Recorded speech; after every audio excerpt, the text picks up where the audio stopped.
Lettre 6. Les lettres révèlent la connaissance à laquelle les gens ont aspiré, au cours des siècles, sans pouvoir la recevoir. Les découvertes scientifiques étaient en effet insuffisantes pour leur permettre de comprendre. Au temps où je vivais en Palestine sous le nom de Jésus, je tentais d'expliquer maintes fois et de multiples façons la vérité de l'existence universelle. Mais à l'époque, personne ne l'a compris. Comprenez bien, je ne viens pas aujourd'hui vous apporter une nouvelle religion, un code de moralité plus élevé, ou un nouveau Dieu à adorer.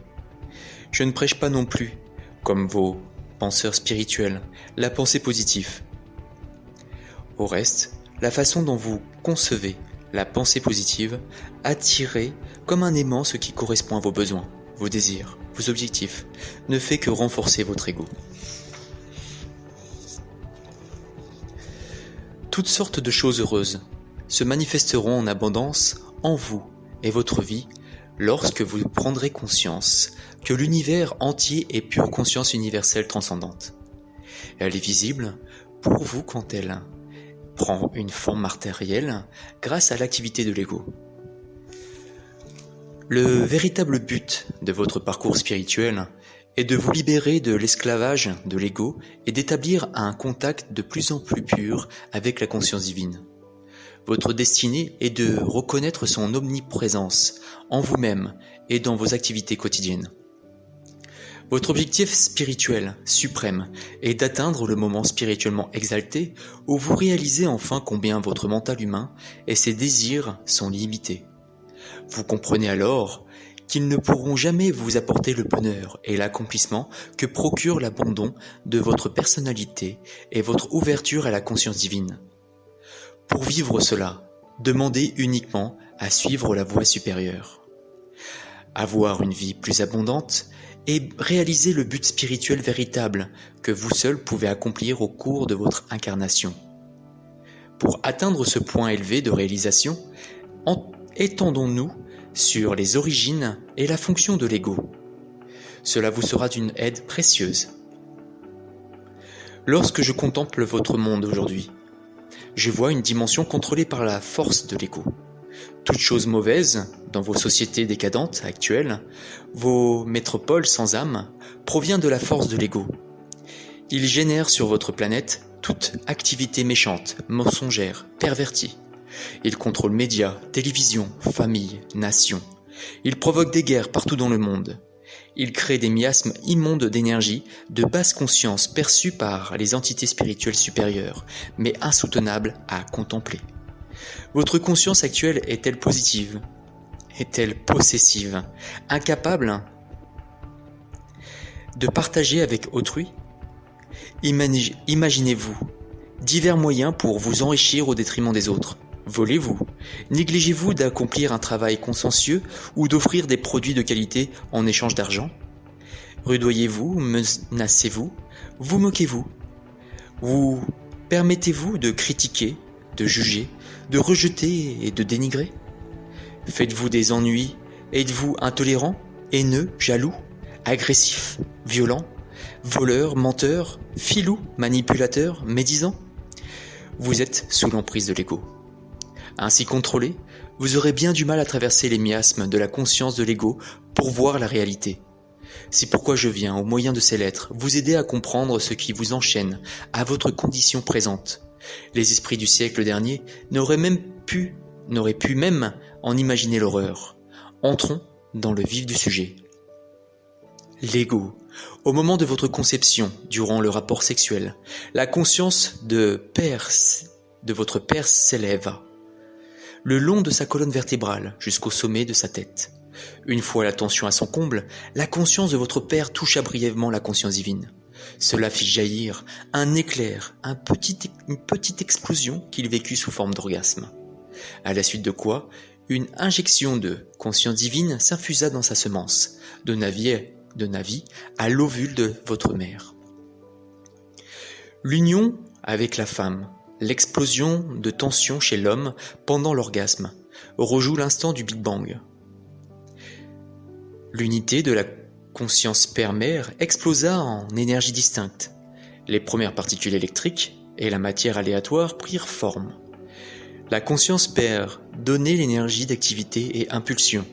La conscience mère établissait la liaison pour donner forme et substance aux particules électriques.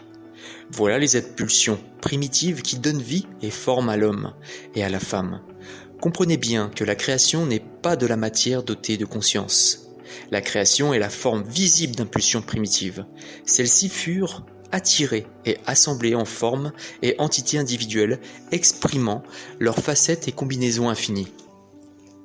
Ces impulsions primitives représentent donc la réalité que vos sens, vue, ouïe, odorat, toucher, vous disent être de la matière solide. Mais elles sont en réalité des impulsions de conscience individualisées pour être vécues, comprises et aimées. Lors de la conception, au moment où la semence s'unit à l'ovule, qu'une étreinte a lieu, les chromosomes de conscience mâle se lient aux chromosomes de conscience femelle. C'est l'union physique entre la conscience de semence de votre père et la conscience d'ovule de votre mère, injectée par le divin. Ainsi, les chromosomes de conscience mâle et femelle portent l'empreinte génétique de l'ADN des deux parents. L'instant d'union physique, de la semence et de l'ovule est mené sur deux niveaux de créativité. L'injection de conscience divine, c'est votre âme, incarnée dans l'union de la conscience humaine, de la semence et de l'ovule. Ainsi, la conscience de vie père-mère créa-t-elle l'être physique. Elle contrôle l'activité et l'union des cellules conscientes, produit la croissance et le développement progressif de votre corps physique. Elle est née en réalité de la conscience rendue visible à chaque niveau de votre être, et rien d'autre. Votre âme reste une flamme intacte de la vie père-mère. C'est une métaphore profondément enveloppée dans les impulsions physiques d'activité, attraction et répulsion, qui forment votre individualité et personnalité terrestre. Ces impulsions de conscience font partie des impulsions de vie, transcendantes de la conscience père-mère divine. Elles dirigent la création de votre conscience physique, sont la force directrice à l'œuvre derrière votre personnalité. Ensemble, activité et attraction travaillent à construire cellule consciente après cellule consciente selon ce qui est spécifié dans les molécules de conscience de l'ADN. La personnalité et le corps résultent tous deux de ces impulsions humaines, d'activité, d'attachement et rejet. La conscience universelle reste à jamais en équilibre dans l'espace. Elle est par conséquent indétectable. Mais dans ce même espace, les impulsions primaires d'activité, attachement et rejet travaillent ensemble dans des fréquences vibratoires dans la dimension visible et vous apparaissent sous forme d'électromagnétisme. La conscience universelle et votre âme restent inaltérées dans le silence et la tranquillité de l'équilibre. Dans l'espace, mais la créativité de votre conscience sur Terre a lieu dans l'espace-temps et les fréquences vibratoires fluctuantes de la conscience rendue visible. C'est pourquoi vous avez pris forme vivante et existez dans deux dimensions. L'une est visible, c'est la conscience divine, et l'autre visible, et tout ce qu'est l'être humain capte ou appréhende avec ses sens. Je vais le répéter. C'est pourquoi vous avez pris forme vivante et existez dans deux dimensions. L'une est invisible, c'est la conscience divine. L'autre est visible et tout ce que l'être humain capte ou appréhende avec ses sens, jusqu'à ce que son développement spirituel élève les fréquences vibratoires de sa conscience humaine au plan spirituel et qu'une lueur de compréhension entre dans sa conscience terrestre. Plus cette illumination grandit, plus la conscience humaine élevée travaille consciemment dans l'invisible aussi bien que dans la dimension visible. Plus les fréquences vibratoires de la conscience individualisée sont élevées, plus les formes créées dans le mental sont hautes et parfaites. Plus ces fréquences vibratoires sont basses, plus les formes créées dans le mental, sous l'emprise totale de l'ego, sont séparées de la perfection universelle de l'amour. L'ego prend le contrôle du fœtus, en développement, dès l'union entre le sperme et l'ovule. Le nouveau petit être devient un moi, ressentant immédiatement satisfait ou insatisfait dans l'utérus, selon ses sensations de confort ou d'inconfort et ce que vit sa mère. À la naissance, l'instinct de survie est empreint de la profonde connaissance intuitive d'un état d'être incarné enfoui dans chaque cellule vivante du corps. Il vous pousse à respirer et à ressentir consciemment un vide et manque émotionnel sitôt quitté le confort douillet de la matrice. Vous traduisez alors cette perte par une sensation de vide physique et le besoin de manger. Ainsi naissent les pleurs de votre ego. Vous pleuriez à votre mère, vous allaitez. Vous pleuriez et votre mère vous allaitait, ce qui était profondément satisfaisant, tout sur le plan physique qu'émotionnel. Une fois vos besoins complètement satisfaits, vous vous rendormiez tranquillement dans un état d'équilibre retrouvé. Sorti de votre équilibre, vous ressentiez un sentiment d'insécurité. L'équilibre est maintenant divisé en connaissances mentales et émotionnelles. Vous souvenant que mère et lait représentaient la satisfaction du besoin de sécurité. Vous pleuriez de nouveau. Vos besoins étaient alors satisfaits. C'est ainsi que les pulsions de votre ego se sont développées. Parfois vous pleuriez, mais l'on décrétait que votre entourage qu'il n'était pas encore temps de vous nourrir. On vous laissait pleurer un temps. Cela élabora la conscience que les besoins n'étaient pas toujours satisfaits immédiatement et qu'il fallait que vous vous adaptiez. Vous choisissiez alors la colère et pleuriez plus vigoureusement, ou cédiez et vous résigniez. Le choix de vos réactions dépendait des caractéristiques liées aux pulsions de votre ego, imprimées en votre conscience à la naissance. Aucune des formes par lesquelles l'ego se manifeste ne doit être condamnée ou jugée. Elles sont le résultat naturel du pouvoir créatif de l'ego, qui assure l'individualité. Dans ma lettre 5, j'ai expliqué que l'ego est le gardien de l'individualité.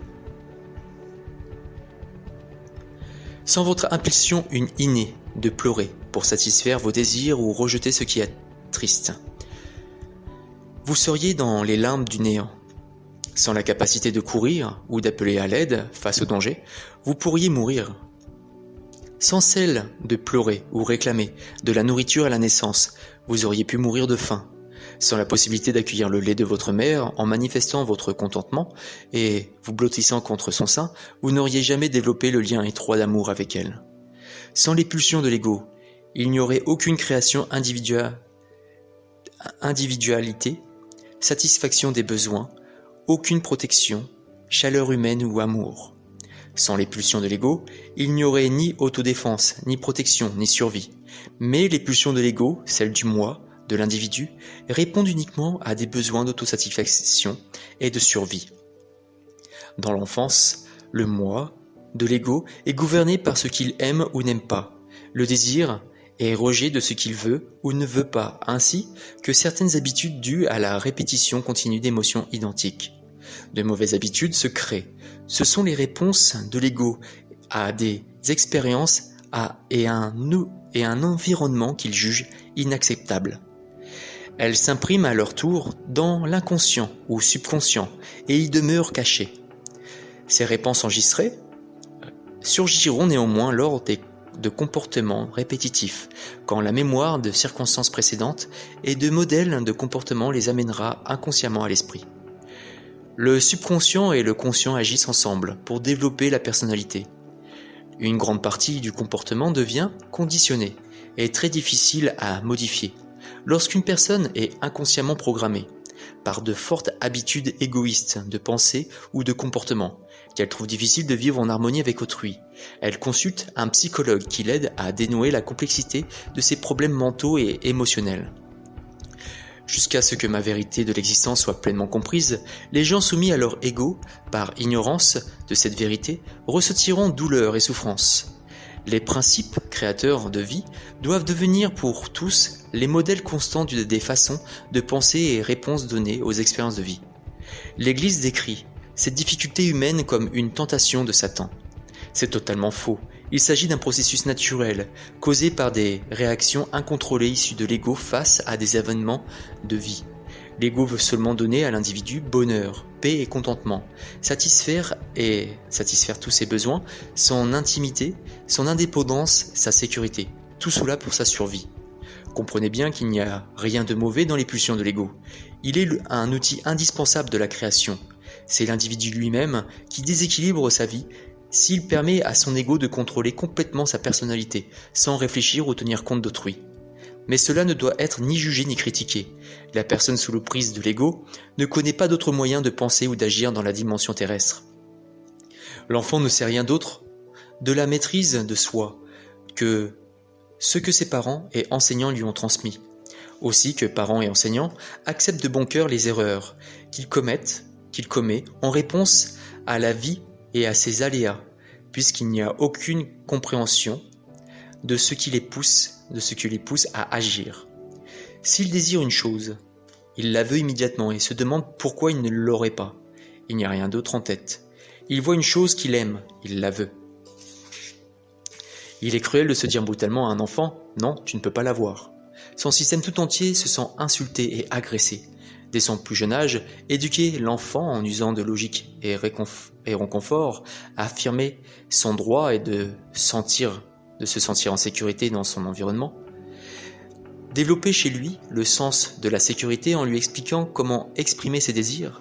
C'est l'amour, non l'irritation ou la colère, qui doit choisir les mots pour lui expliquer pourquoi il ne peut pas avoir ce qu'il désire.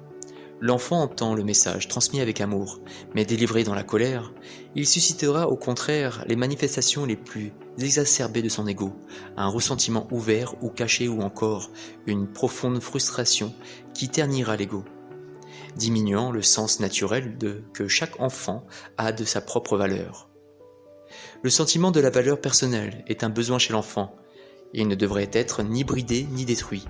Cela nécessite que parents et enseignants insistent clairement sur les besoins des autres. Eux aussi ont le droit de posséder, d'aspirer à la paix et au plaisir. Personne, enfant ou adulte, n'a le droit d'obtenir satisfaction au détriment d'autrui.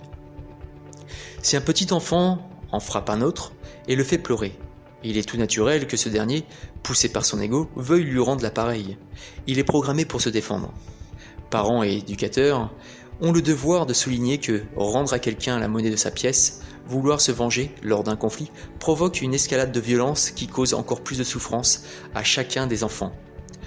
Aussi, rendre les coups est-il totalement vain. Le mieux est d'en rire et de s'en aller, au lieu de permettre à l'irritation et à la blessure d'amour-propre de persister. Le conseil à donner est de se calmer et de remettre le problème en prière à la conscience divine, puis de demander que la blessure soit éliminée de la conscience et de chercher comment de se réconcilier. On devrait également apprendre à un enfant que les autres enfants, tout comme lui, sont nés du moment divin. Il faudrait l'aider à comprendre et intégrer cela. Un enfant spirituellement réceptif, qu'on habitue à reconnaître sa parenté spirituelle avec les autres enfants et toute forme de vie, à reconnaître les droits des autres comme égaux aux siens, reçoit le plus beau cadeau spirituel. De cette façon, la pratique quotidienne d'amour inspiré affaiblit les pulsions de son ego, pendant que le moi central de l'enfant reste fort et confiant en lui-même. Il faudrait expliquer à l'enfant les bénéfices du rire. Je les détaillerai et commenterai dans une lettre ultérieure. Ainsi, enseigner de façon adroite et judicieuse pour guider l'enfant et lui faire prendre conscience des droits d'autrui, ces droits sont égaux aux siens. Cette loi spirituelle doit régner à la maison, à l'école. Toute autre loi permettant de juger des circonstances est erronée et injuste. Le meilleur enseignement reposera non sur l'autorité de l'enseignant, parce que je te dis et parce que je te le dis, mais sur la référence systématique en toutes circonstances à l'amour fraternel et à l'égalité des droits. Cependant, n'endoctrinez pas un enfant avec le sacrifice du soi. Ce choix doit être volontaire et naît uniquement des perceptions et buts spirituels de l'individu. Le sacrifice de soi naît de l'illumination spirituelle. L'individu suit une voie supérieure, renonce au petit moi, renversant ainsi les barrières de l'ego qui empêchent son être de s'harmoniser à l'universalité de la conscience divine. Le sacrifice de soi, illuminé, amène la conscience spirituelle au sommet de la joie. Il n'y a absolument aucun sentiment de perte.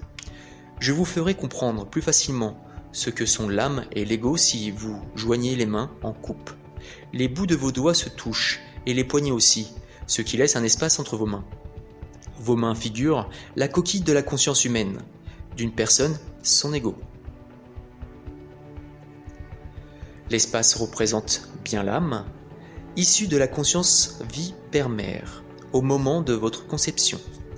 Comme vous ne l'apercevez pas, vous croyez qu'elle n'est que du vide. En fait, c'est une émanation de la conscience divine entière et absolue, dont provient toute chose créée. L'ensemble que constituent vos mains, et l'espace entre elles figure le moi. Vos mains, droite et gauche, figurent deux puissantes forces de manifestation magnétique de l'ego, celle de l'attachement, rejet. Parallèlement, ces deux mains physiques figurent encore avec justesse les énergies physiques de la science appelle magnétisme, celle d'attraction, répulsion. Éloignez maintenant vos mains l'une de l'autre. Donnez à votre main droite la forme d'un crochet, doigt plié à la jointure. Visualisez que cette main sert à vous emparer des choses désirées dans la vie. Elle représente aussi l'attitude qui consiste à s'agripper aux choses de la vie, selon vos perceptions humaines. Faites cet exercice et comprenez bien que votre main droite figure la force magnétique qui tire, unit, attire, ainsi que la gravité évidente dans la nature entière. C'est la source de tout souhait ou désir. C'est l'impulsion magnétique, toujours émise vers ce qui est nécessaire, fortement désiré ou plaisant dans la vie, en vue de l'obtenir. Cette impulsion magnétique a pour dessein spirituel d'être dirigée vers des buts constructifs, obtenir, tenir, construire et réaliser. Si l'individu était seul au monde, l'impulsion magnétique pourrait s'exercer librement dans la personnalité, sans nuire aucunement. Mais quand ils font tenir compte d'autrui, d'autres créatures vivantes, des biens, des proches d'un autre que soi, alors l'impulsion magnétique incontrôlée d'attirer, tirer, lier, tenir, posséder, devient une maladie de la personnalité si elle ne tient pas compte des besoins des autres créatures vivantes. Remettez maintenant vos mains en coupe, comme précédemment. Fermez votre main gauche, en forme de poing, et visualisez qu'il représente l'impulsion magnétique, le rejet, repousser, frapper. Il vous défend de tout empiètement non autorisé sur votre propriété, vos biens, de toute attaque visant votre caractère, votre famille ou votre travail. Cette main gauche figure l'impulsion magnétique de rejet, dont le dessein spirituel est d'assurer votre intimité et de vous sauver la vie. C'est une arme légitime quand votre survie physique ou émotionnelle est en jeu. Mais souvenez-vous bien que chacune de vos actions laisse dans la conscience une empreinte électromagnétique d'activité, attraction-répulsion qui revient vers vous et finit par s'extérioriser sous forme d'attaques similaires sur le moi. Imaginons que la chose désagréable soit la critique d'un parent, enseignant ou employeur. Les paroles d'autodéfense qui vous arrivent à l'esprit et fusent de votre bouche viennent de l'ego. Elles sont totalement vouées à votre défense personnelle et expriment la force magnétique de répulsion et de rejet. Tandis que votre ego attaque l'autre verbalement, explose en un discours coléreux. L'ego de l'autre, également menacé, mène une autodéfense agressive. Ce qui est parfois nécessaire de dire en adulte pour souligner quelques erreurs et suggérer une meilleure façon de faire est bien souvent immédiatement perçu par un ego vite irrité et centré sur lui-même comme une attaque personnelle. Ce qui aurait dû être un instant de croissance devient un temps de conflit, de colère et même de larmes, de rancœur et d'hostilité mutuelle. Dans de tels cas soudains et inutiles, le conflit généré dans l'esprit s'exprime en paroles, parfois même en actes, et persiste sous forme de ressentiment et haine. Rappelez-vous que toute activité de l'esprit, les pensées du mental, les réactions émotionnelles d'attraction et répulsion, et de l'énergie créative de conscience. Cette énergie crée des répercussions parfois désagréables, influe sur l'évolution du caractère, les relations, l'environnement. Elle peut amoindrir la vitalité du corps, provoquer un sentiment de malaise physique, une infection virale ou maladie chronique. Il est une voie supérieure qui, en cas d'attaque, quelle que soit, n'entraîne que des répercussions constructives. C'est de garder en mémoire qu'il est possible, sur l'instant, d'en appeler à la conscience divine. Elle protège immédiatement contre toute éventualité, mais ce n'est possible que si vous réussissez à passer la résistance magnétique de l'ego, convaincu que la conscience divine répondra à chacun de vos besoins. Remettez maintenant vos mains en coupe, comme précédemment. Prenez conscience que durant cet exercice, l'espace entre vos mains est resté l'espace. Il n'a été impliqué dans aucune des activités de vos mains. Il en va ainsi de votre âme, tandis que votre ego, à chaque instant, s'active toujours en alerte pour satisfaire vos besoins et vous défendre des désagréments. La conscience divine de votre âme reste cachée, bien qu'elle soit à jamais en vous. Lorsque j'étais sur terre, je parlais aux gens du royaume des cieux. Je disais qu'il était en eux, et il en est ainsi. C'est votre âme. C'est le havre d'équilibre de la conscience divine qui a donné la vie, qui a donné vie à l'homme ou à la femme que vous êtes. J'aspire ardemment à imprimer dans votre esprit une vision élargie de votre source de vie, pour que vous perceviez plus clairement vos origines, d'où vous venez. Comprenez aussi et gardez à l'esprit qu'en décrivant ce qui est vraiment inconnaissable, je suis moi-même dans les fréquences vibratoires suprêmes et infinitésimales, sur le seuil même du grand équilibre universel d'où toute chose tire vie et forme. Si j'évoque une montagne, une image vous viendra à l'esprit, mais vous ne connaîtrez pas l'immensité de sa structure, la dureté de ses roches, ses ravins, ses pics, ses grottes, la calotte de neige couvrant son faîte toute l'année, ces chutes d'eau qui deviennent lacs à la fonte des glaciers. Il me faudrait faire une description détaillée de chacune des caractéristiques de la montagne pour vous donner un aperçu de sa splendeur. Et même après le commentaire verbal le plus détaillé, vous n'auriez toujours qu'une représentation mentale sur laquelle vous appuyez.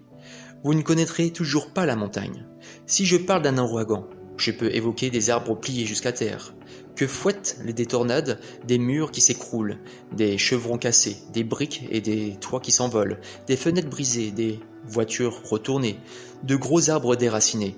Mais vous ne connaîtrez ni la force, ni le souffle de ces vents, pas plus que le bruit des pierres qui s'écroulent ou la terreur que cela provoque dans le cœur des gens qui l'endurent, avant de l'avoir vécu vous-même. Il en va de même lorsque je tente de vous décrire ce qui a donné vie à toute la création. Vous pouvez deviner, non la connaître. Lorsque vous aurez vous-même vécu tout ce dont je parle, vous aurez une idée de ce que j'essaie de vous dire. Aussi que personne parmi vous qui lisez mes lettres n'en débatte avec quiconque pour les contester. Niez la vérité de mon enseignement ou réfutez mes paroles, car je vous le dis sincèrement, que vous ne pouvez connaître pleinement ce que vous n'avez pas vécu. Seuls ceux qui me suivront dans l'acceptation et la foi, méditant au quotidien, purifiant leur conscience, priant avec ferveur pour demander l'illumination, auront des aperçus de plus en plus profondes, puis des expériences, de ce à quoi la création elle-même peut accéder, la conscience divine. Vous vous demandez peut-être, quelle est la différence entre la conscience universelle et la conscience divine ? C'est la conscience universelle et le royaume universel de l'espace. Nul ne peut y entrer ou y accéder, car il repose dans un état d'équilibre et d'énergie autonome. La conscience divine est l'union retrouvée des impulsions originelles au sein de la conscience universelle. Elle avait été injectée pour devenir l'activité et la substance de la création au moment du Big Bang. Ces impulsions se scindèrent dans l'explosion puis se réunirent dans un état de contrainte mutuelle. Elles étaient aussi destinées à travailler éternellement dans le domaine du cré, séparément, sous forme d'énergie ou ensemble, contrainte et en équilibre. C'est uniquement ce domaine de conscience divine que la science peut pénétrer. Ce sera peut-être plus clair ainsi. La conscience universelle s'infuse dans les impulsions universelles, qui sont volonté de créer, en contrainte mutuelle avec but de s'expérimenter. L'intelligence est contrainte mutuelle avec amour, volonté intelligente et but d'amour sont en équilibre. C'est là une description intellectuelle verbale de la conscience universelle. Cela ne vous aide pas davantage à apprécier la magnificence et la grandeur sublime de la puissance, la beauté, la joie, l'harmonie, l'extase des couleurs et des sons, au-delà de votre dimension. Nous seulement qui avons ascensionné dans les fréquences vibratoires de la conscience, jusqu'aux portes ou seuils même de l'équilibre de la conscience universelle, ressentons et irradions le ravissement de la connaissance de soi, du potentiel véritable sans désir, de l'accomplir et la joie merveilleuse de la réalisation personnelle sans qu'il y ait à lever le petit doigt. C'est là une métaphore. Bien que je conserve mon individualité, je ne suis actif qu'en conscience et n'ai plus, en aucune façon, de corps physique. Je n'en ai d'ailleurs plus depuis mon ascension spirituelle, continue dans d'autres dimensions après ma mort sur la croix. Vous vous demandez peut-être comment de si gigantesques impulsions universelles peuvent se trouver en état d'équilibre. Elles sont dans un état de contrainte égale et mutuelle. La pulsion d'amour attire et nourrit, et maintient la volonté active et créative sous son contrôle. Je ne peux expliquer ce phénomène simplement que dans les termes suivants. Placez la paume de l'une de vos mains sur celle de l'autre paume, en mode inversé, c'est-à-dire le bout des doigts de chaque main touchant le poignet de l'autre. Essayez maintenant de les séparer tout en les gardant étroitement aplatis, l'une contre l'autre. Vous aurez une idée de la signification de l'équilibre ou contrainte mutuelle. En outre, comprenez que vos mains sont certes en train d'exprimer un phénomène physique, mais que des impulsions venues de votre cerveau les gouvernent. Ce sont elles que vos mains expriment. Votre cerveau sert d'intermédiaire aux idées conscientes, aux impulsions. Mais les impulsions sont la réalité de tout mouvement, non le cerveau physique, moyen d'expression de ces impulsions. Voilà un rapport bien intellectuel de la conscience universelle. Comment vous décrire sa puissance latente, son infini respect, le ravissement, la joie rayonnante, la béatitude, la paix, l'harmonie de son être? Vous pouvez contempler l'idée que l'univers tout entier a pris forme et vie de cette immensité, de conscience, et comprendre cela. Mais vous ne pouvez percevoir davantage qu'un électron de l'immense, incommensurable réalité joyeuse de la conscience universelle.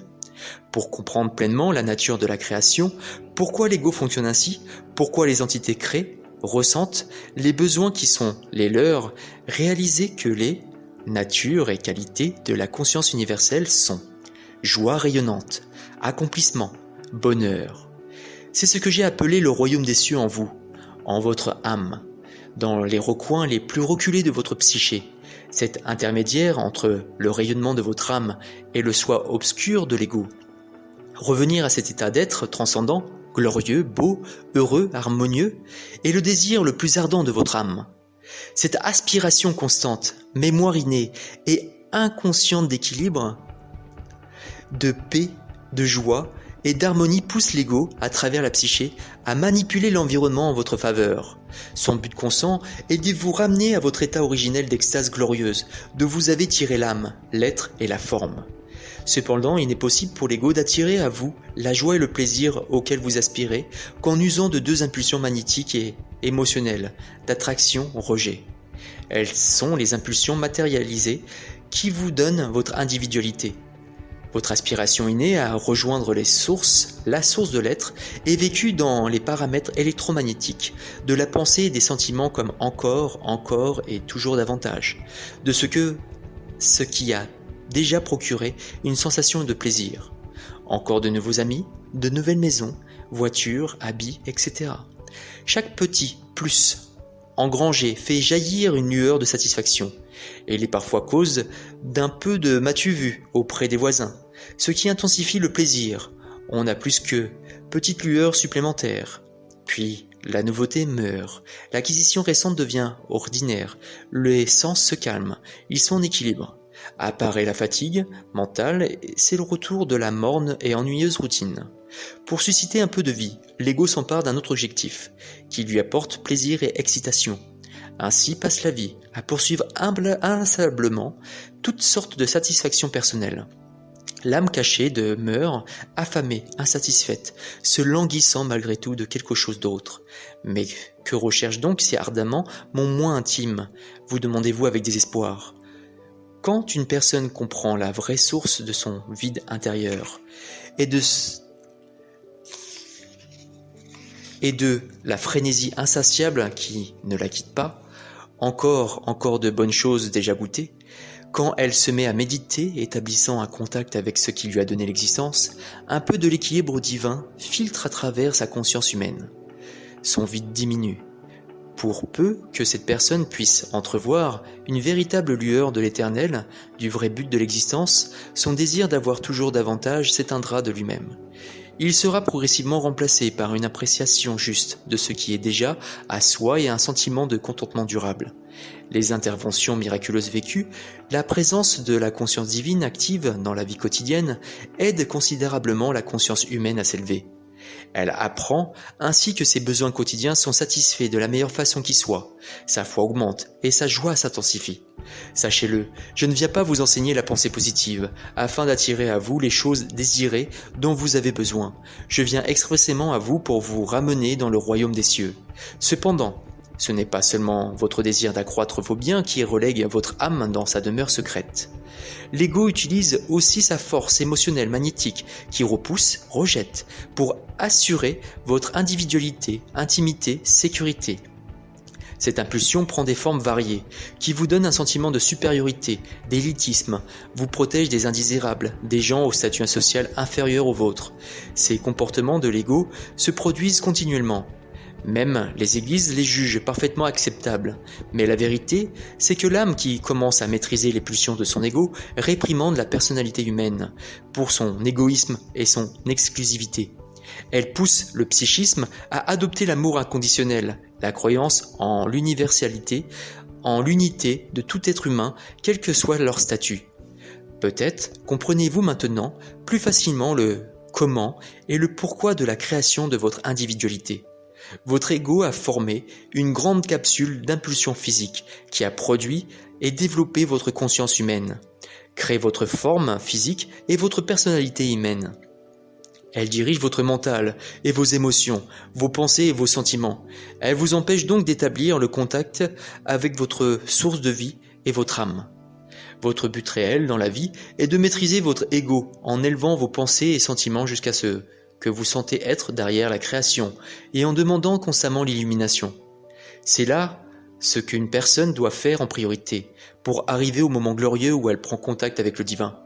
Puis la purification constante des pulsions de son ego l'amène à retourner dans l'état céleste, à l'origine de son âme, d'où elle a puisé son individualité. Comment cette création de l'individualité s'est-elle produite ?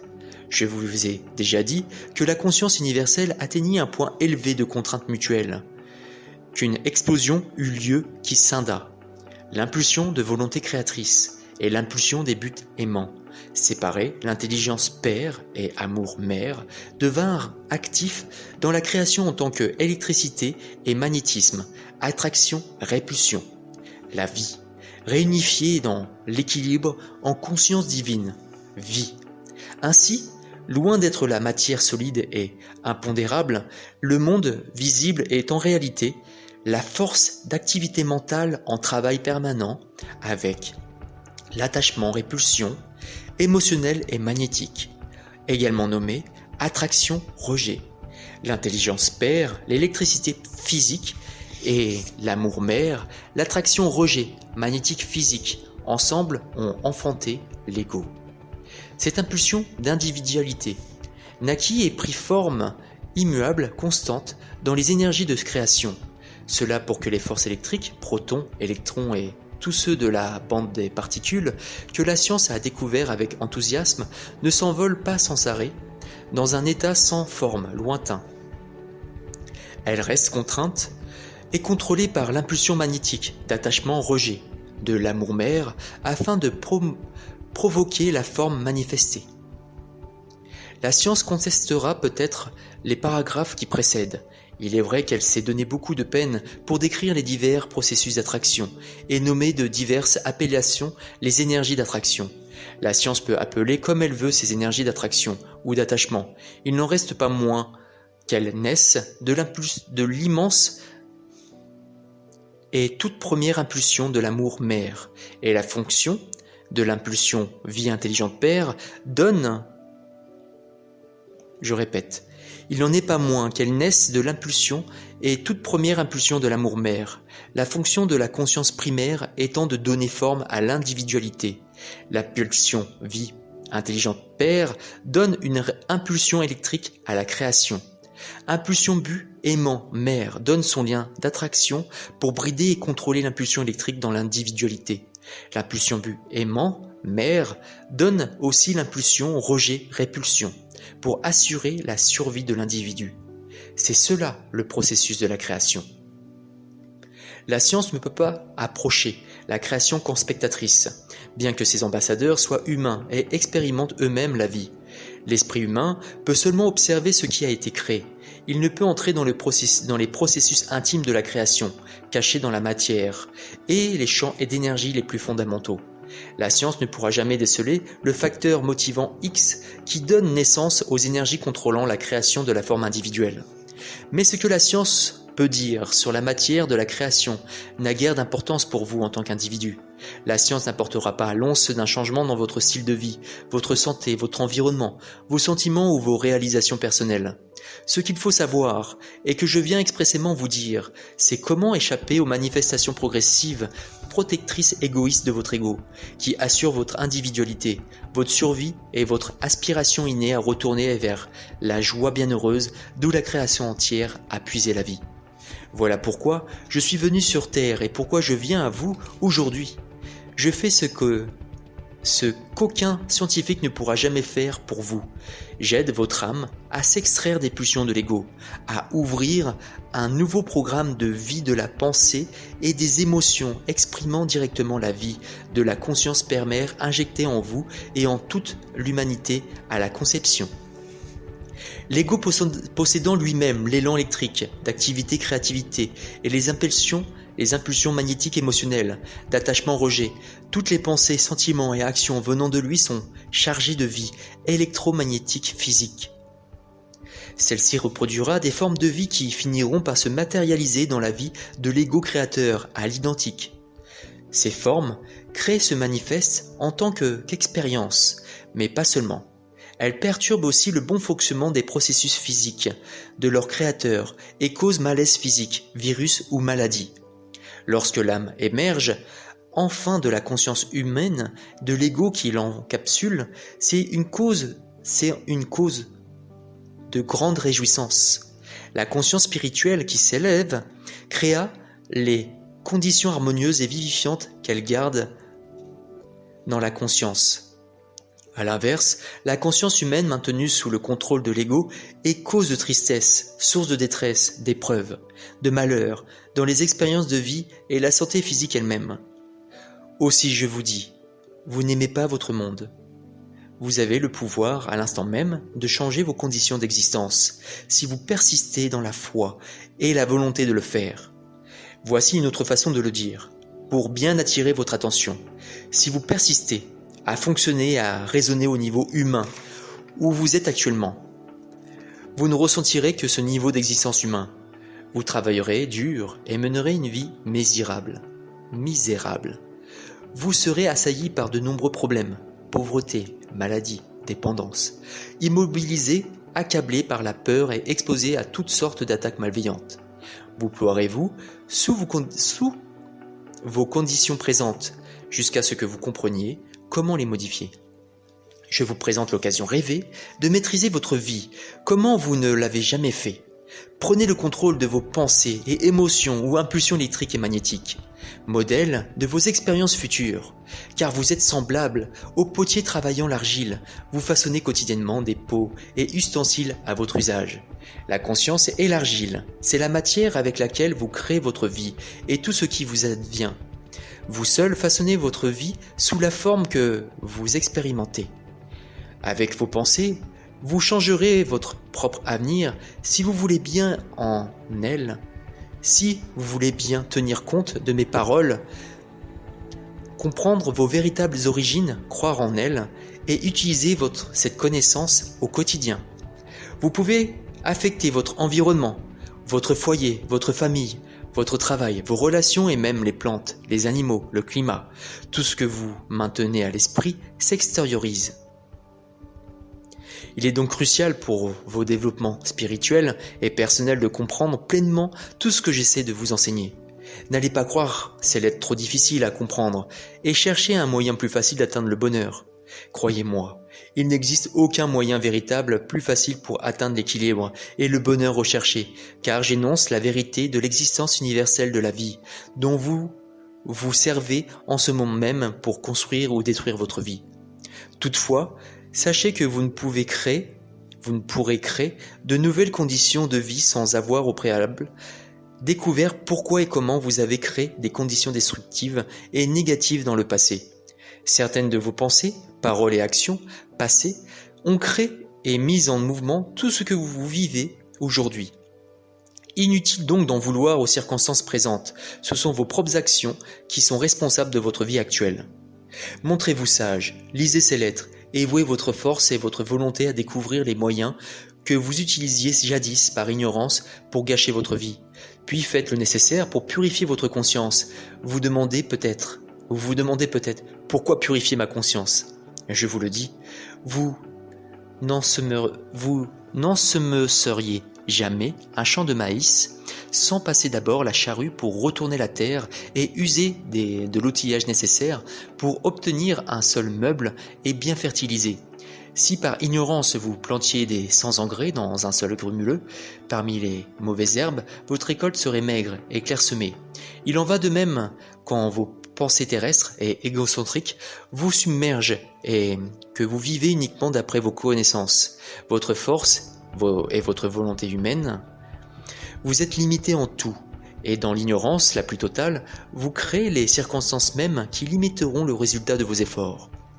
Prenez conscience d'où vous venez réellement, cherchez le soutien de la puissance. Pour accomplir toute chose dans la vie, éliminez d'urgence les mauvaises herbes, purifiez le sol de votre conscience. Vous aurez là la puissance pour appui. Elle imprégnera et épanouira votre quotidien. Vous pourriez croire que la puissance est votre fertilisant, mais ça sera inapproprié et inexact. L'engrais est une nourriture chimique dénuée de vie pour la plante, tandis que la puissance qui vous sert d'appui à travers la méditation quotidienne est la vie. Elle revigore votre être tout entier, votre vie et même vos plantes, les briques de votre maison, vos équipements, bien au-delà de ce que vous croyez aujourd'hui. Ceux qui consacrent toute leur puissance de volonté à vivre cette vérité voient ses fruits indéniables dans leur vie. Le voir augmente encore leur foi et détermination. Ils entrent ainsi dans un cercle de bénédiction. Ils s'étonnent que d'autres résistent à cette vérité, choisissant de rester hors de l'harmonie spirituelle et terrestre dans laquelle il est possible de vivre. Si vous êtes prêt à écouter, considérez et méditez les pages qui suivent. Vous comprendrez peu à peu ce qui est caché derrière le début de la création. Travail de purification de la conscience.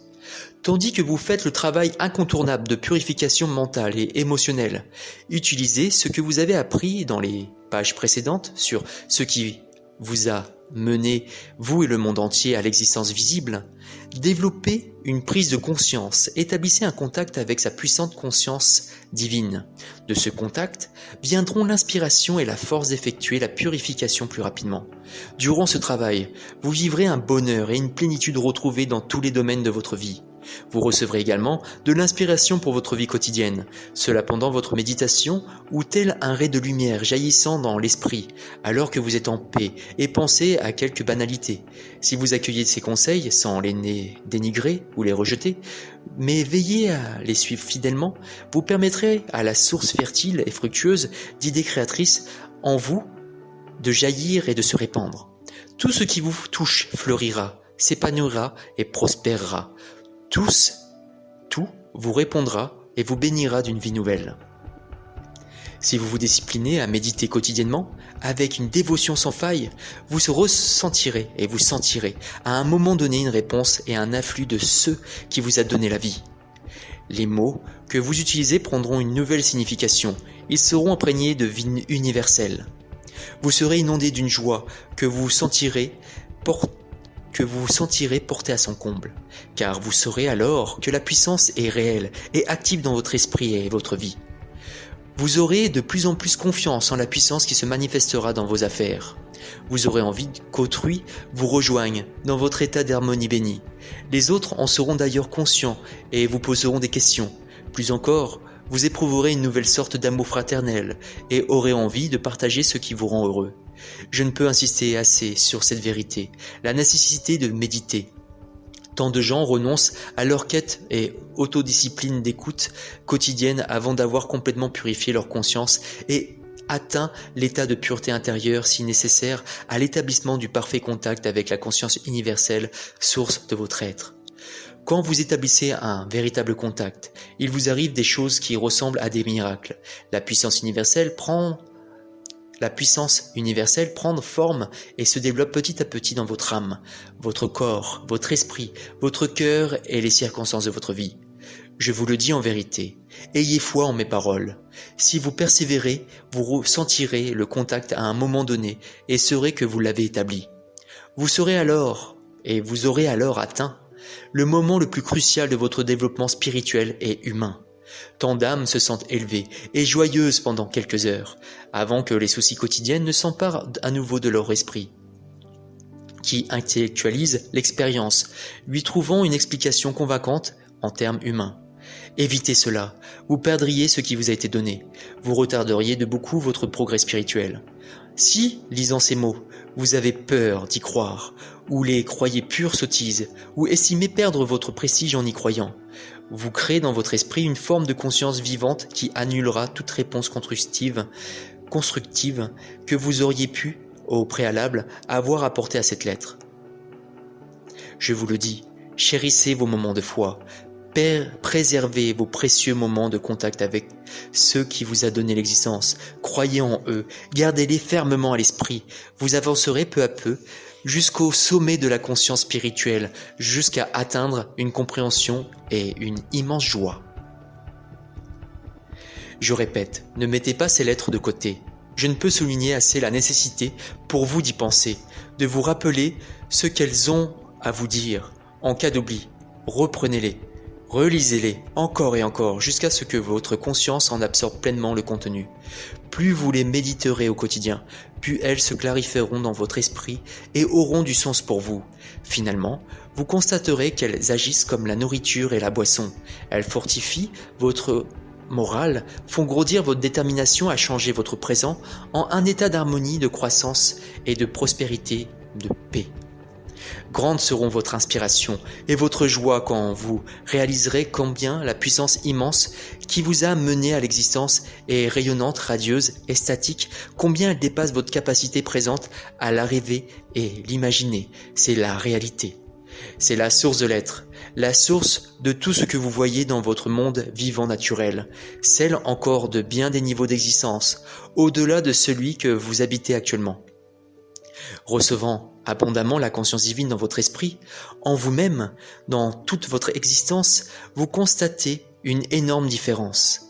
Vous vous remémorez vos moments de tension, de tristesse, et voyez que les limitations anciennes de votre vie ont peu à peu fait place à un bonheur plus grand. Cela devient un processus continu dans votre vie. Soyez confiants, c'est vraiment moi, le Christ, qui vous ouvre les bras, à vous et au monde entier, au moyen de ces lettres. J'insiste particulièrement sur les affirmations que j'ai prononcées délibérément dans les pages précédentes. J'ai voulu élever vos pensées à un niveau supérieur de conscience en énumérant les gains qui seront vôtres si vous travaillez à élever votre conscience et la débarrasser des traits négatifs mentionnés au début de ces lettres. Surtout, prenez conscience que je viens vous aider à débarrasser votre moi des pensées et émotions indésirables issues de l'ego qui contrôle actuellement votre esprit. Je viens aussi, expressément, vous encourager, vous aider, oui vous aider, à développer votre esprit, de votre cœur, les pensées et émotions fondées sur l'amour qui vous harmoniseront avec la conscience divine. Mon objectif, le plus urgent et aimant, c'est de vous extirper des ombres grises de l'existence dans lesquelles vous vivez actuellement. Je veux vous mener vivre au soleil de l'illumination spirituelle qui vous attend. Une fois les pulsions de l'ego maîtrisées, vous serez unis à votre âme, à la vie père, mère, et accéderez à l'harmonie de l'amour inconditionnel pour tous. Je répète donc la liste des caractéristiques négatives exposées au début de cette lettre. Lisez attentivement et observez vos réactions et sentiments, tandis que vous les laissez lentement en revue. la critique, le sarcasme, le jugement, le rejet, le dénigrement, l'hostilité, l'intolérance, la haine, la jalousie, l'agressivité, les impulsions violentes, le vol, le mensonge, la fourberie, la malhonnêteté, la calomnie. Comment vous débarrasser de celles que vous reconnaissez comme faisant partie de votre conscience? Faites-leur face sans honte. Vous êtes un être humain, né sous l'influence de l'ego. Ne soyez pas effrayé ou découragé au point de renoncer à faire face. Faites un premier pas en totale honnêteté. Notez-les sur une feuille de papier. La seconde étape consiste à vous allonger et à placer la feuille de papier sur votre poitrine. Fermez les yeux. Et adressez-vous en pensée à la réalité divine, votre source d'être, qui est, vous le savez maintenant, votre procréateur aimant, votre vrai père-mère spirituel. Il irradie, de façon généreuse, permanente, constante, l'amour parental inconditionnel. Prenez le temps de calmer votre esprit, jusqu'à sentir que vous passez au-delà de votre propre conscience. Demandez alors de l'aide pour enlever, dissoudre et surmonter les manifestations de rejet de l'ego, fausses et inutiles, durant tous les jours à venir. Faites vos demandes avec une foi parfaite et en vous attendant à une réponse immédiate, puisque vous fonctionnez en conscience. Sur le plan émotionnel, précisez à votre Père spirituel ou réalité divine, donc à vous-même, que vous ne voulez plus de ces réponses négatives, de l'ego dans votre conscience. Demandez l'inspiration et la force de faire tous les efforts possibles pour les éviter ou les refuser à partir de cet instant. En agissant de la sorte, vous créez une nouvelle forme de conscience qui commence maintenant à infiltrer et investir votre conscience présente. Votre intention devient maintenant votre réalité. Les caractéristiques négatives d'autrefois, notées sur votre papier et remises au Père spirituel, sont à présent dans les limbes de rejet de votre conscience. Ce rejet conscient vous sert aussi à attirer la puissance divine dans votre conscience. Elle vient renforcer votre résolution et vous rappeler de renoncer à toute impulsion qui ressurgirait des caractéristiques rejetées. Donc, comme vous vous en apercevrez probablement, reddition et méditation déclenchent dans la conscience un travail invisible. Vous en serez vraisemblablement inconscient avant de constater ultérieurement que les caractéristiques rejetées ont disparu. J'insiste, méditez à plusieurs reprises les caractéristiques notées sur le papier. À chaque fois, vous attirez dans votre conscience une nouvelle injection de la puissance de vie, de la conscience père-mère, pour surmonter les forces de conscience indésirables et en délivrer votre conscience. Une fois dissoutes, elles n'attireront plus dans votre vie les ombres négatives et malheureuses qui vous tourmentez. Vous suivrez une voie supérieure menant à la liberté. Au fil de votre progression, vous verrez de petites erreurs de conscience dans votre esprit et votre cœur que vous n'aviez jamais trouvées problématiques avant. Quand cela arrivera, vous devrez utiliser le même procédé, les noter et les remettre avec une foi totale à votre Père spirituel. À présent, il reste encore une chose à faire pour parfaire cette reconstruction de votre conscience. Au lieu de critique, sarcasme, jugement, rejet, dénigrement, hostilité, intolérance, haine, jalousie, agressivité, impulsion violente, vol, mensonge, duplicité, malhonnêteté, calomnie, écrivez maintenant sur un papier, en lettres d'or si possible, pour bien concevoir la beauté et l'éclat de ces attributs. Les qualités d'or de la conscience divine dont vous souhaitez être doté et que vous voulez exprimer à l'avenir, pour être en parfaite harmonie avec la réalité divine ou le Père spirituel. Chaque attribut sera fondé sur l'amour inconditionnel et promouvra le plus grand bien d'autrui, car vous ne rechercherez plus à rabaisser autrui pour vous sentir plus fort et plus assuré. Votre conscience entière sera dirigée vers le respect d'autrui et l'édification de tout ce qui se trouve dans votre orbite. Vous chercherez à nourrir, élever, enseigner, protéger, entretenir, combler les besoins d'autrui et, avec amour, rectifierez les actes stupides et semant le désordre. Une fois vos aspirations écrites en lettres d'or sur le papier, allongez-vous à nouveau.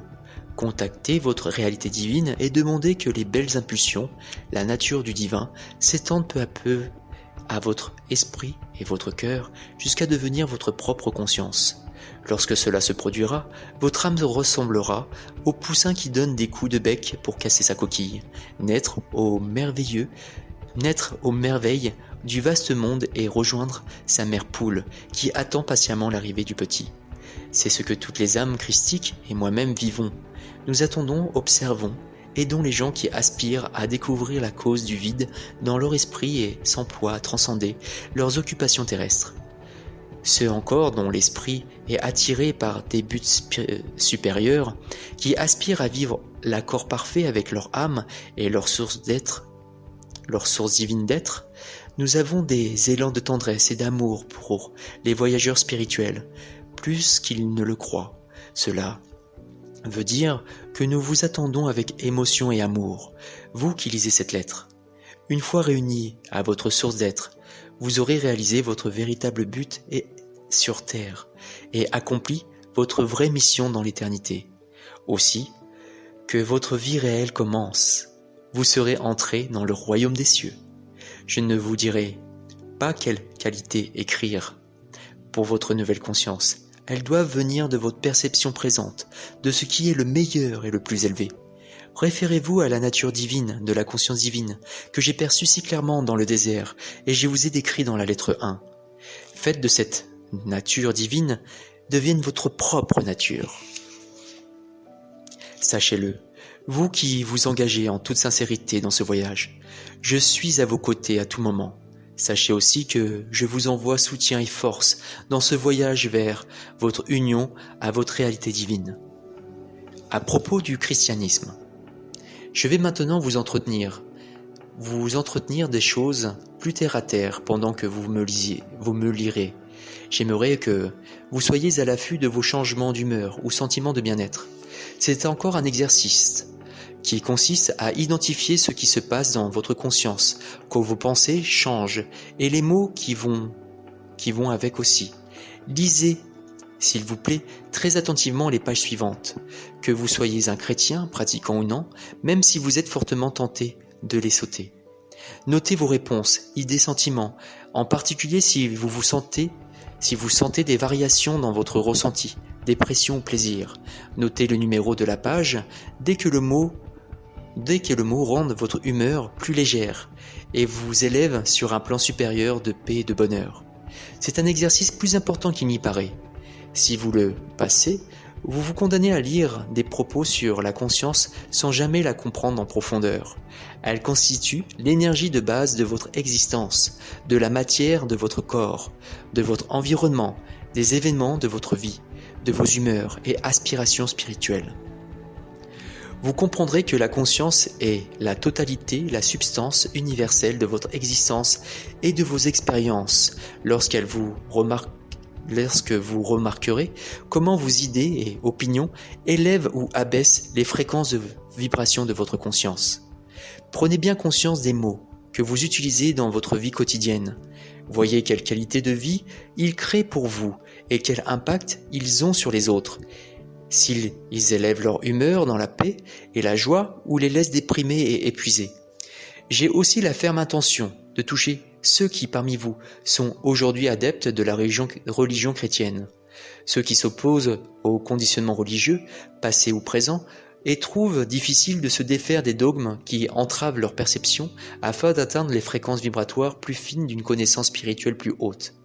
Peut-être craignez-vous la damnation et la seule lecture de ces pages ? Si vous êtes pourtant fortement attiré par elles et sentez intuitivement qu'il s'agit de propos sur la vérité de l'existence que vos ministres de culte ne vous ont pas enseigné, vous êtes déchiré entre vos besoins impérieux de connaître la vérité et votre crainte de déplaire à Dieu, quelle que soit la forme sous laquelle vous le percevez actuellement. Moi, le Christ, je suis bien conscient du désarroi que ces lettres provoquent chez beaucoup de gens sincères. Mon désir le plus cher est de vous amener à quitter votre inquiétude pour atteindre une sérénité et une joie parfaite. C'est pourquoi il est impératif d'analyser d'abord vos croyances présentes et les origines des doctrines et églises avant d'approfondir mon enseignement de la véritable nature de l'universel et de l'homme lui-même. Pour bien comprendre les origines de la doctrine chrétienne, il faut remonter au début du judaïsme. C'est l'époque des rationalisations de l'esprit humain qui ont tenté de définir avec des mots ce qui avait été senti intuitivement comme une source probable d'être.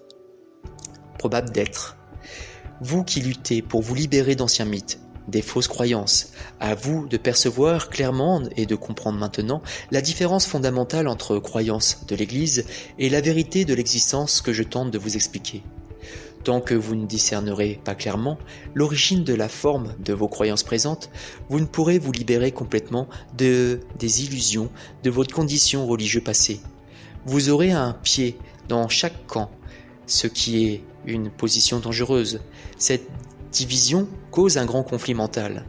Elle peut vous conduire à abandonner votre quête pour retourner aux anciennes formes religieuses, confortables et émotionnelles sécurisantes, mais qui ne mènent nulle part. Aussi, restez vigilants. Vous ne vous laissez pas intimider par la menace de déplaire à Dieu et autres damnations. Origine de la croyance en un Dieu-homme au pouvoir surhumain.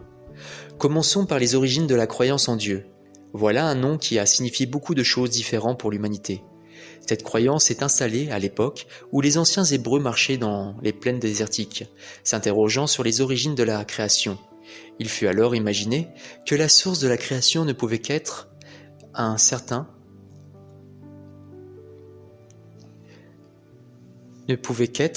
bien certainement, un Dieu-homme au pouvoir surhumain, invisible et éminemment supérieur à la terre et à l'humanité.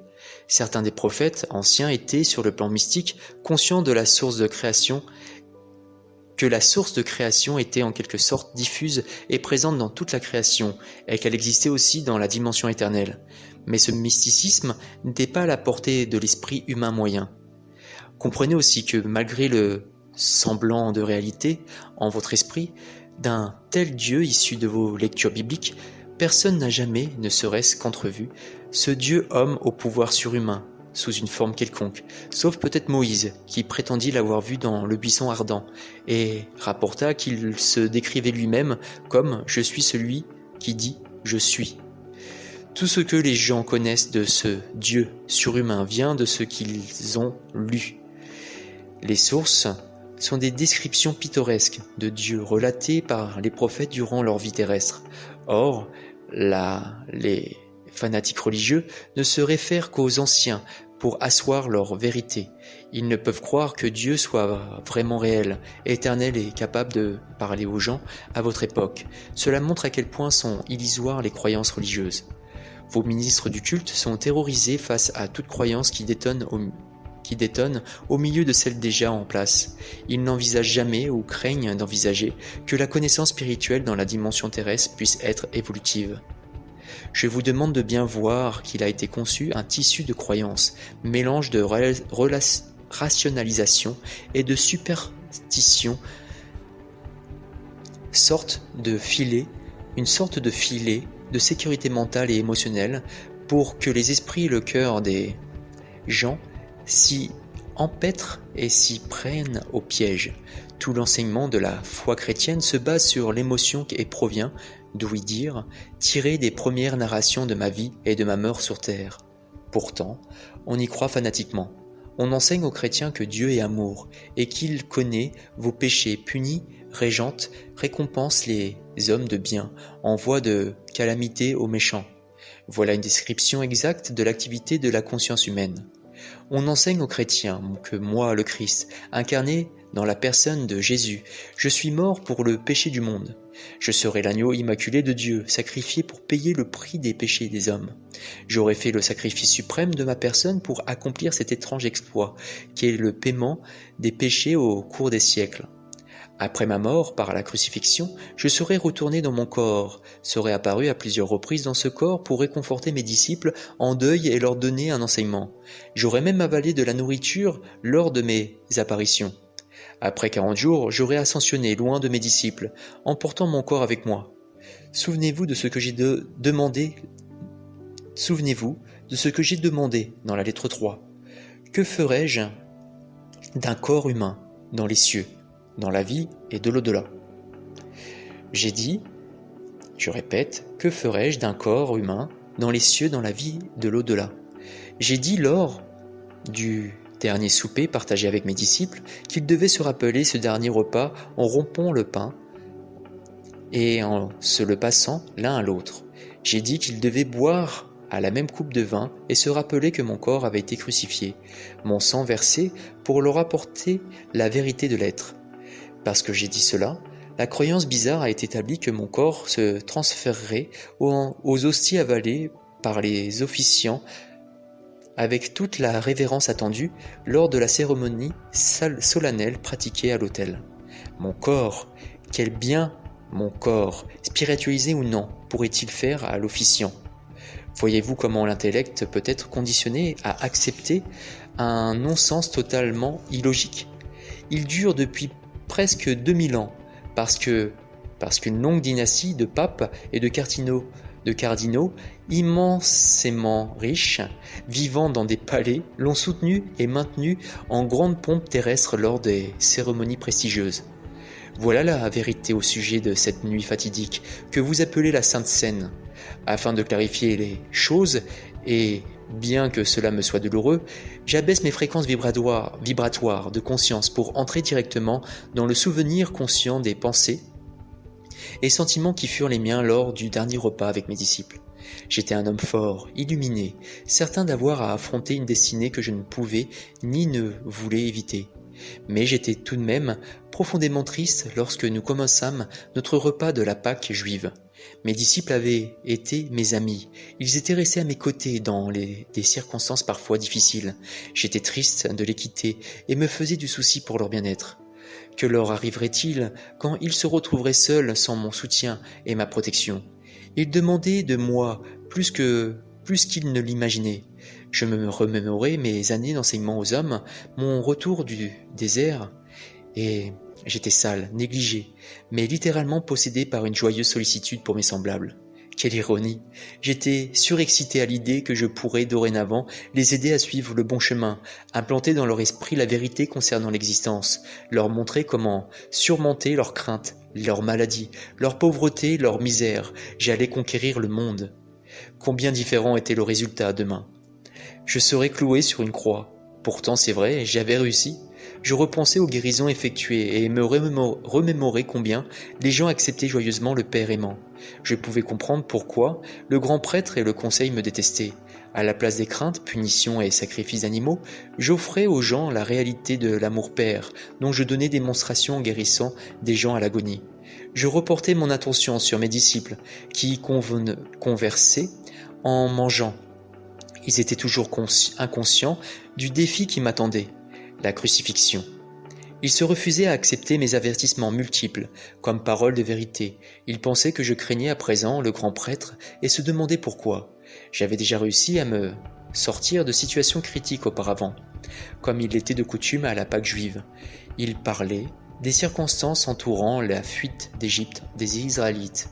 Jean, à l'imagination pleine d'entrain, faisait une narration vivante de Moïse, rassemblant les Israélites et en leur disant qu'enfin ils allaient quitter l'Égypte et échapper à leur vie d'esclavage dans la liberté du désert. C'est pourquoi Moïse ordonna au chef de chaque famille de tuer un agneau immaculé et avec des poignées d'herbe d'en peindre le sang sur le montant des portes de leur logement. Moïse dit que des anges volant à travers l'Égypte viendraient pendant la nuit, ils tueraient les premiers-nés des Égyptiens et le bétail, n'épargnant que les premiers-nés des Hébreux, sauvés grâce aux traces de sang sur les montants de porte. Je les écoutais et voyais leur sourire, leur signe d'approbation face au merveilleux événement. Je compris avec angoisse et le cœur serré combien ils avaient peu compris ma description du Père céleste. J'entendais les mots de Jean concernant le sang de l'agneau immaculé, le sang sur le montant des portes, le sang des enfants d'Égyptiens, celui du bétail. Comme toujours, je m'étonnais de la préoccupation juive séculaire liée au sang. Je songeais à Abraham, prêt à sacrifier son fils unique, fomentant le dessein de le tuer et de l'offrir en sacrifice, croyant agir sur l'ordre de Dieu. Je pensais alors au sacrifice quotidien d'animaux dans le temple, le principe même de la saignée comme moyen de rachat pour les péchés m'était une abomination absolue. Mais je restais silencieux et je ne discutais pas avec les jeunes gens. Je me rendais compte que leur esprit était pénétré de ces traditions, aussi solides et dures que le roc. C'était notre dernier dîner commun, notre ultime repas tous ensemble, à la même table. Cela devait être un moment de paix entre nous et un adieu affectueux. C'était doublement important pour mes disciples. La Pâque juive était un événement sacré pour leur esprit hébraïque. Cela, je devais l'accepter avec amour et compréhension. Je n'avais pas coutume de célébrer la Pâque juive, car cette tradition m'écœurait. Je préférais aller méditer tranquillement dans les collines, laissant mes disciples manger la Pâque juive avec leur famille. Connaissant avec habitude, ils ne s'étonnèrent pas de mon silence présent.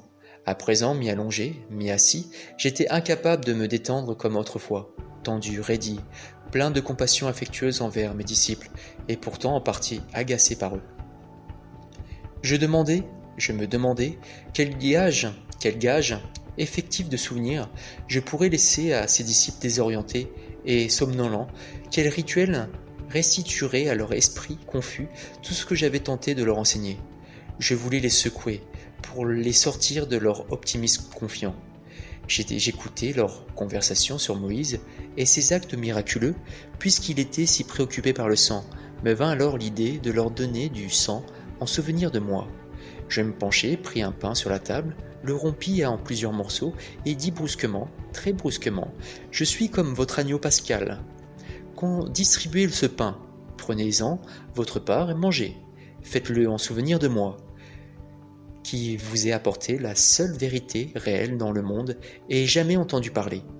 Faites de ce pain un symbole de mon corps qui va être brisé sur la croix. » Ils cessèrent de parler et me regardèrent fixement. « Allez manger, leur dis-je. » Comme dans un rêve, ils prirent silencieusement le pain et se le partagèrent en mâchant un peu. Puis, je pris le grand calice de vin, leur dis d'en boire et de le faire passer de main en main. Ce vin est le symbole de mon sang. Je suis venu vous donner la vérité au sujet de Dieu, la vérité au sujet de la vie. Mais j'ai été rejeté, mon sang coulera pour vous. De nouveau en silence, ils burent tour à tour dans le calice. Leur visage était tendu, mais ils ne dirent rien. À l'évidence, ils étaient tous secoués par mes paroles, qui ne leur plaisaient pas. Je savais que Judas avait reçu de l'argent pour me dénoncer aux soldats du grand prêtre, le moment venu. Je savais aussi que la nuit de la Pâque juive devait être ce moment-là. Je dis à Judas, « Va vite et fais ce que tu dois faire. » Judas me regarda pendant un long moment. Je vis de la douleur et de l'indécision dans ses yeux. Il reconsidérait la question, mais mon temps est venu. Je voulais en finir et vite. « Va !» dis-je durement. Judas se leva et quitta la salle. Mes disciples furent stupéfaits dans la manière dont j'avais parlé et demandèrent ce qu'ils allaient faire. « Il va chercher le grand prêtre, lui dire.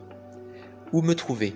Ils vont me crucifier exactement comme je vous l'ai dit. » J'observais avec une sorte de cynisme douloureux les expressions diverses qui se peignaient sur le visage, le doute, le choc, l'horreur. Il y eut alors une pluie d'interrogations amères. Qu'allait-il leur arriver ? Ils avaient quitté leur maison et leur famille pour moi. Ils perdraient une vie de liberté et de sécurité si j'étais crucifié comme un vulgaire criminel.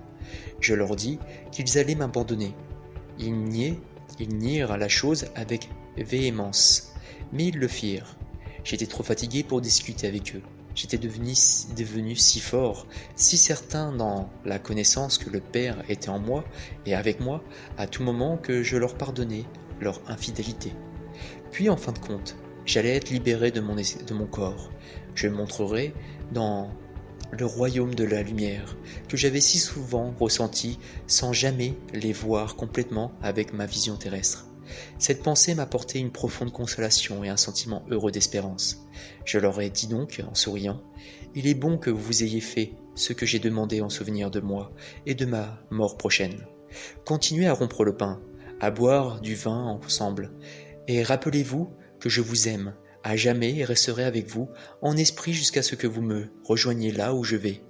Ne craignez rien, vous serez guidés, inspirés, vous serez rendus forts et parlerez avec des voix claires, très claires.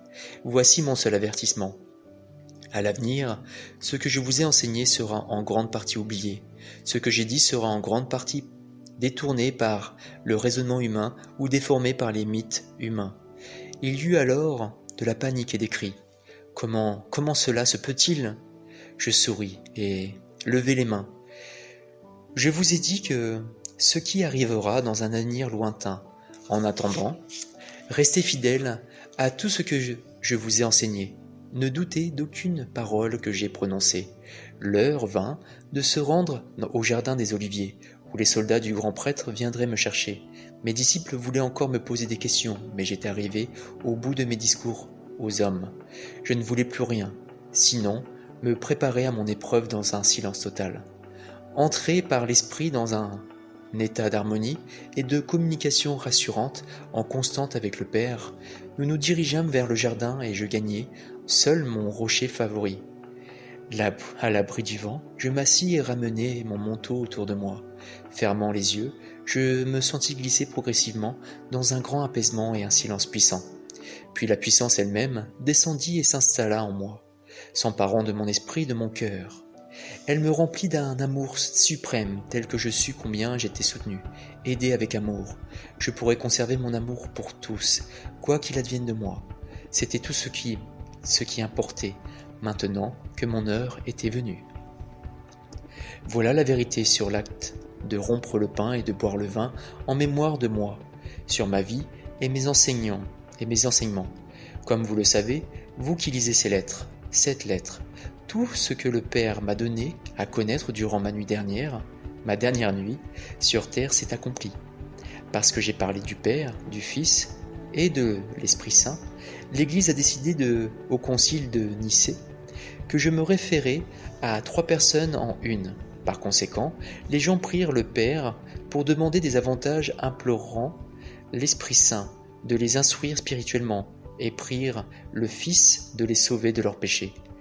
Commencez-vous à voir combien ces croyances sont terrestres et humainement conçues ? Voyez-vous aussi combien elles sont émotionnelles ? Grâce à l'émotivité et la promesse d'un voyage au ciel gratuit sur les traces du Sauveur, les croyances ont formé une structure religieuse humainement conçue pour enchasser l'empire de l'Église dans des empires terrestres. Rome, l'Autriche, l'Espagne, elles ont servi de prétexte aux tortures innombrables, à la mise à mort des dissidents, exécutés ou brûlés vifs. Elles ont suscité des guerres entre nations.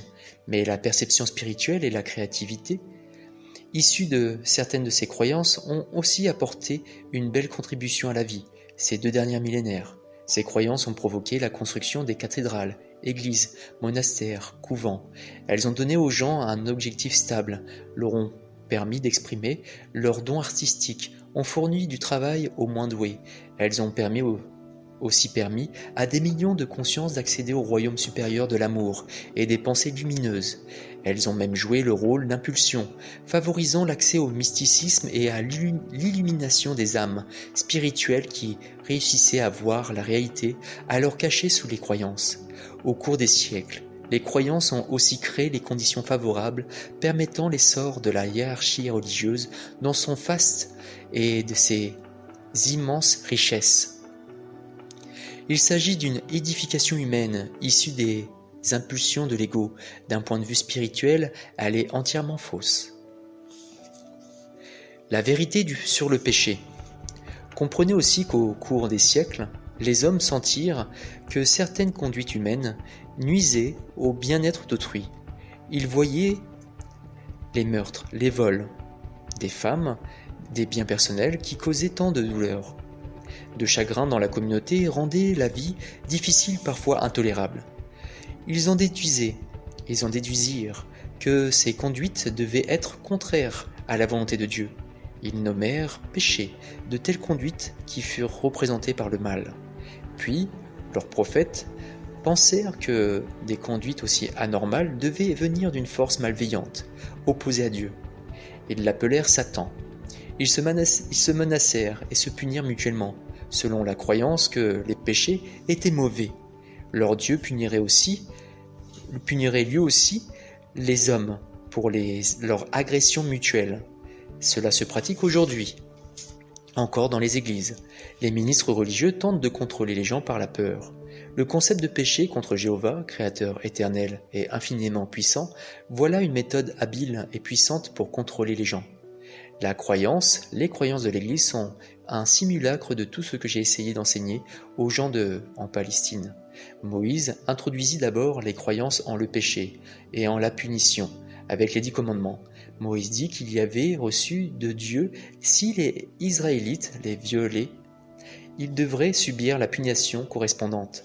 Parfois, cela signifiait la mort par lapidation. On enseigna aux Israélites qu'en violant les lois, ils péchaient contre leur Dieu.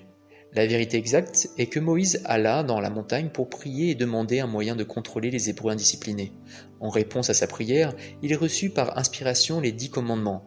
Ces préceptes étaient censés l'aider dans sa tâche de guide et protecteur des Israélites durant leur traversée dans le désert, afin de minimiser les dérives possibles. Les extrémistes religieux croient de bon cœur en un Dieu connu pour avoir ordonné à Moïse de commettre agressions et massacres pour conquérir la terre promise. Ils acceptent ce Dieu-là avec joie. Une terre belle et fertile fut sauvagement arrachée à des gens qui travaillaient dur et furent massacrés par milliers. Cela fut considéré comme un acte juste. Dieu ayant promis une belle terre sur laquelle les Hébreux pourraient s'établir. Aujourd'hui encore, Dieu avait parlé à Moïse. Les extrémistes religieux croient que Dieu a ordonné le carnage qui s'ensuivit. Votre Bible contient de nombre de descriptions horribles du même genre. Tant de guerres, de carnage considérés comme permis, juste, légitimes, parce que Dieu a ordonné d'entrer en guerre contre les païens. Reconnaissez-vous dans l'histoire des Juifs la manifestation effrénée de l'ego qui utilise Dieu lui-même pour être exempté du blâme. Au moment où l'occasion d'accroître leur possession se présenta, il fut soudain permis et équitable d'ignorer les 10 commandements et d'exterminer en masse. Ils croyaient ne commettre aucun péché, le massacre ayant été ordonné par Dieu. Quel Dieu! Devinez-vous maintenant pourquoi je devais naître en Palestine, vivre parmi les Juifs. C'était tenter de les aider à voir combien leurs croyances et pratiques traditionnelles étaient contraires à la nature même de la conscience divine qui leur avait, en vérité, donné l'existence. Depuis lors, au cours des siècles, les hommes ont entretenu une relation conflictuelle avec le péché. Nombre des gens sincères s'affligèrent de leur conduite qui offensait Dieu et prièrent pour obtenir son pardon. Autrefois, on sacrifiait de nombreux animaux dans les temples de Jérusalem pour apaiser Dieu. Les gens espéraient ainsi échapper aux conséquences de leurs péchés. Depuis ce temps, d'innombrables ouvrages furent écrits sur le sujet. Ils déclament leur chagrin, leur horreur face à l'état déplorable de l'âme des hommes. Ils veulent modifier les conduites. Ils vantent les flagellations, les fouets torturant la chair qui doit payer pour les méfaits de la pensée, des mots, des actes. Et les chrétiens de l'Europe entière ont applaudi à nombre de ces livres, qu'ils conservent dans les archives d'institutions religieuses. Leur auteur rattache les hommes à mon personnage séculaire de Jésus, prêche le salut de l'homme par la punition de ses péchés, en souvenir de ma mort sur la croix. Comme je l'ai expliqué ailleurs, ces croyances sont impossibles au plan physique et contraires au fait de la création. Aucune déité supérieure ne réclame un paiement pour les péchés commis. C'est là un concept entièrement humain et païen. Tout sang versé, servant de rite religieux, d'où qu'ils viennent, et du paganisme. L'Église chrétienne a présenté à ses fidèles rien moins qu'une version glorifiée du paganisme. Quand les hommes rendent rendent autrui malheureux, d'une façon ou d'une autre. Ils créent eux-mêmes ce qu'il leur sera restitué dans le futur, non comme un châtiment, mais bien comme une activité de création de la conscience. Il est donc grand temps d'en combattre ces croyances en le péché, le saluant par ma mort sur la croix, et de leur substituer la compréhension spirituelle offerte dans ces lettres. Encore une précision au sujet des doctrines religieuses.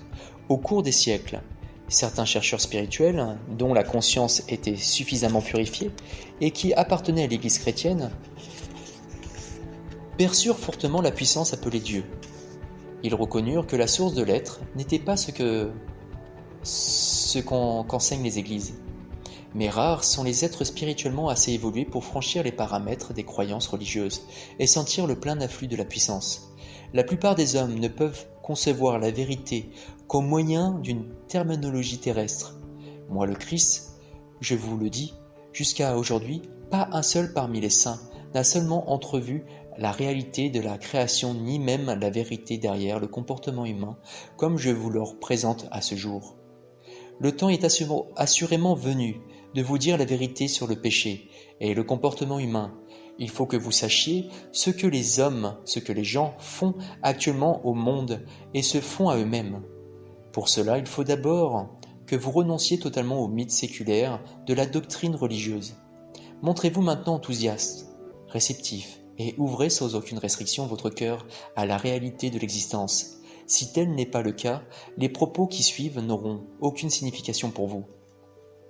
Croyez-moi, il est impossible de mélanger vos vieilles croyances religieuses à la vérité de l'existence. Si vous tentez cela, soyez rassurés que ce n'est pas la vérité que vous voyez, mais seulement votre adaptation personnelle. Celle que vous croyez, que vous croirez avoir retirée de votre lecture des lettres. Si vous persistez à chercher la vérité de l'existence, mais gardez une conviction hésitante, il est possible que votre recherche vous desserve. Vous voilà déchiré par l'indécision, la crainte, incapable de percevoir la vraie signification de ce nouvel enseignement. Vos perceptions qui se développent sont partiellement obscurcies par des messages issus de l'ancien conditionnement, conscient et subconscient. Vous ne comprenez peut-être pas l'ampleur du problème en cet instant présent, mais il en est majeur, puisque vos croyances profondes actuelles sont la vérité actuelle qui vous sert à construire votre vie quotidienne. Elles sont votre réalité. Vos convictions et croyances fortement ancrées peuvent être totalement illusoires, mais si vous croyez entièrement en elles, dans votre subconscient, elles deviennent entièrement réelles pour vous. Peu importe à quel point les nouvelles idées qui contredisent vos croyances s'imposent à votre attention. Votre conscience divisée vous causera de grands malaises, peut-être de l'angoisse. Souvenez-vous, votre conscience est le tissu avec lequel vous habillez votre vie. Chaque réponse mentale, émotionnelle ou physique que vous faites à ce qui se produit dans votre vie, aussi infime que cela soit, provient de ce tissu de conscience. Votre conscience est votre réalité. Cette déclaration peut être exprimée de deux façons. Toutes deux sont la vérité de l'existence, de votre existence. Votre conscience crée votre réalité, indépendamment des faits réels de votre vie terrestre. Au temps où les gens croyaient que la Terre était plate, ils craignaient de s'aventurer trop loin sur l'océan. Ils avaient peur que les bateaux tombent par-dessus le bord terrestre. Les gens qui croyaient que la Terre était plate ont vécu selon cette croyance. Quand Galilée a déclaré que la Terre était ronde, on l'a considéré comme hérétique.